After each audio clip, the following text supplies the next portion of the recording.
مساء الخير، ازاي حضراتكم؟ ايه الاخبار؟ كله تمام؟ النهارده بقى الفيديو ان شاء الله فيديو جديد. اتسالت كتير جدا عن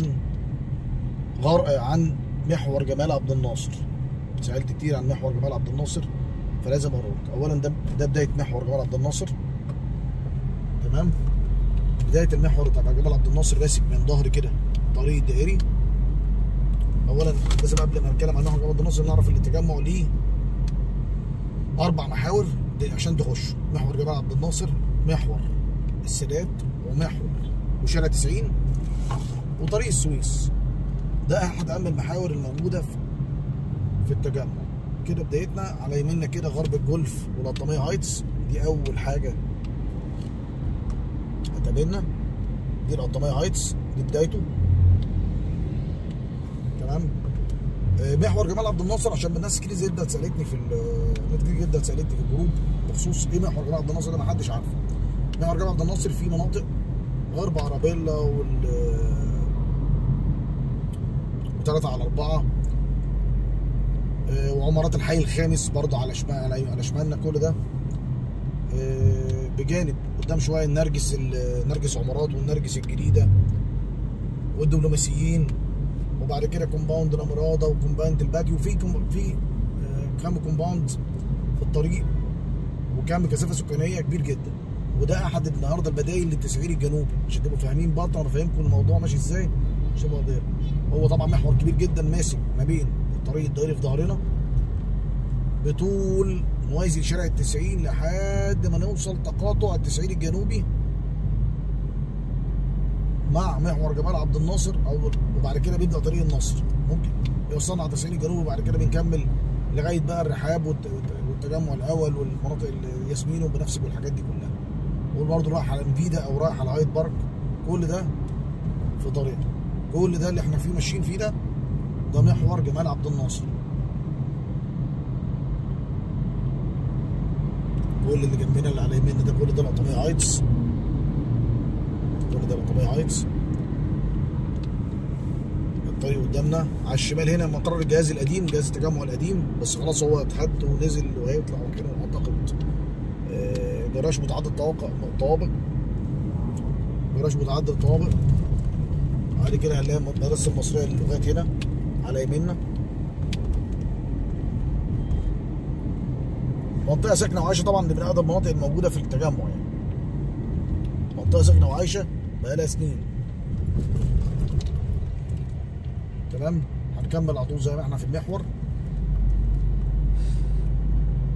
المحور ده ممتاز جدا جدا جدا كعرض شارع وكعدد حارات موجوده في الشارع، وكبديل ل90 عشان الضغط بتاع طبعا نتيجه المودريل برضو.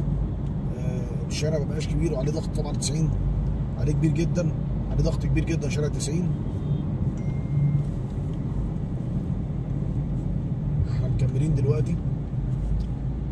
الفرص الاستثماريه اللي موجوده هنا في المنطقه دي بالذات اغلبها تجاري واداري وسكني طبعا، بس اكتر تجاري. المنطقه دي احنا طول الطريق دلوقتي احنا مفيش مول قابلناه، مفيش مول لغايه النهارده قابلناه. فالمنطقه هنا تجاريا ممتازه، فوق الممتازه بشويه.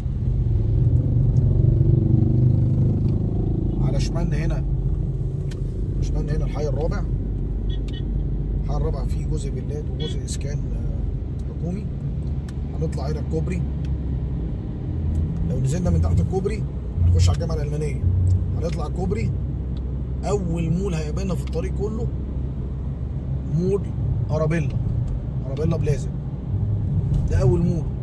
المول طبعا شغال ويعتبر مش عايز اقول مكتظ، هو زحمه جدا طبعا، لان المول ده الوحيد يعتبر او في مولين على الطريق كله، من ضمنهم المول بتاع ارابيلا بلازا. ده المول بتاع ارابيلا بلازا اللي فوق الكوبري دلوقتي. طبعا في كل حاجه المول ده، ما بين بنوك وما بين محلات اكل ومحلات ملابس، ما بين براندات معروفه طبعا.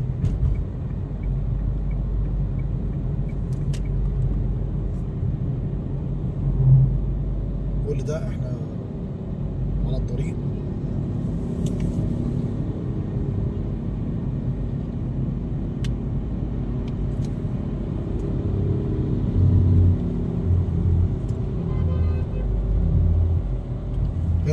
المعهد العالي للهندسه والتكنولوجيا. على شمالنا ده كده الحي الثالث، الحي الثالث التجمع الخامس، الحي الثالث القديم طبعا. الحي القديم مش الحي الثالث بتاع بيت الوطن، ده حاجه وده حاجه طبعا، عشان برضه الناس اللي مش عارفه. على شمال على يمين هنا الدبلوماسيين، فيلات الدبلوماسيين، ودي برضه من ارقى المناطق الموجوده في التجمع.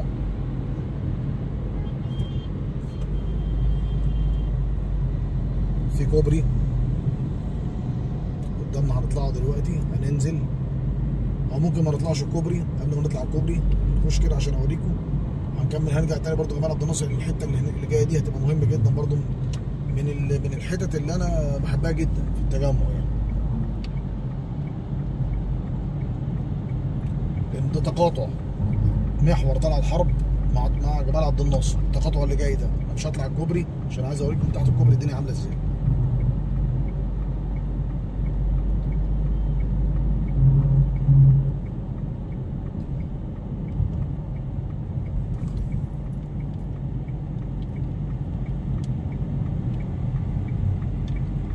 خدنا يمين كده، ده محور طلعت حرب. هنرد تاني على جمال عبد الناصر. اللي في وشنا الناحيه التانيه دي النرجس الجديده. النرجس الجديده من مناطق اتطرحت في 2017 و2016 ونشكر ربنا دلوقتي بالماضي فيها انشاءات عاليه جدا يعني. في ناس سكنت على فكره، بس هي لسه واقفه بس على موضوع الكهرباء، وان شاء الله الجهاز يدخلها في اقرب وقت يعني. انا شايف في اعمال رصف كبيره، في اعمال رصف كبيره حاصله الايام اللي فاتت.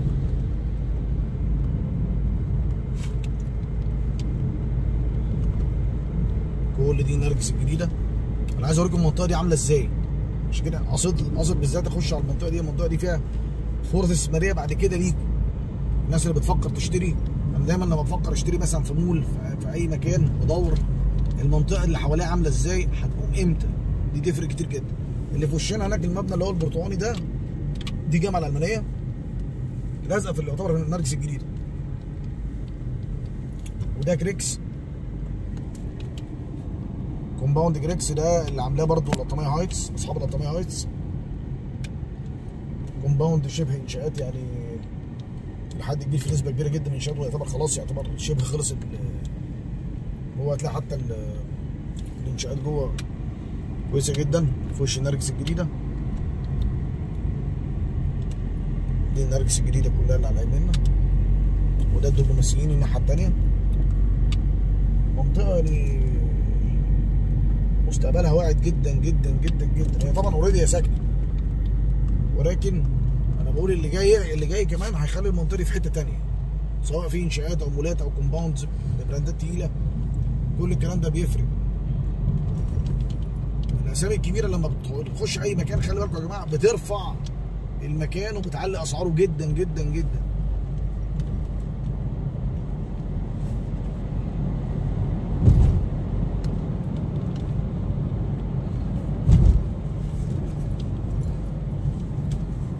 كل ده النرجس الجديده. حجم انشاءات ممتاز ممتاز ممتاز. يعتبر المنطقه دي خلال سنه ان شاء الله نلاقي دنيتها اختلفت. هنرد تاني دلوقتي على محور جمال عبد الناصر، ده طلعت حرب اللي احنا ماشيين فيه. هنرد تاني نرجع مع محور جمال عبد الناصر اكننا كنا طلعنا الكوبري. الشريط اللي على يميننا هيجي دلوقتي دي كلها منطقه خدمات، كل دي منطقه خدمات اسمها شريط خدمات النرجس. وبرضه اللي نازل فيه شركات محترمه جدا جدا جدا يعني، واخده شريط خدمات اغلبيه شركات كبيره وشركات ليها ثابت اعمال محترمه. كل ده النرجس الجديده اهي. ده النرجس، والناحيه الثانيه النرجس عمارات في وشها. كل ده على محور جمال عبد الناصر، كل ده احنا مكملين على المحور. لما يجي يبص على شريط الخدمات هنا هنلاقي مولات زي اكسل وزي سين وزي بعد كده نوفا سكوير. وفي مول نازل قريب برضه بتاع شركه برضه محترمه جدا، بس لسه ما اتاكدناش من الاسم بالظبط. ده شريط الخدمات الاولاني، بعد كده في شريط خدمات تاني وعماير. انت كل ده خدت بالكم اللي احنا ماشيين الطريق كله مفيش مول غير واحد. لغايه دلوقتي ما قابلناش غير مول واحد فقط. المنطقه متعطشه للانشاءات، منطقه متعطشه للانشاءات، سوري المولات. منطقه متعطشه للمولات، محتاجه اماكن خدمات كتير، اماكن خدمه كتير. محور بالحجم ده محور في منتهى الاهميه، لانه اعتقد اللي هو بديل 90 النهارده. زي ما احنا شايفين كده المحور.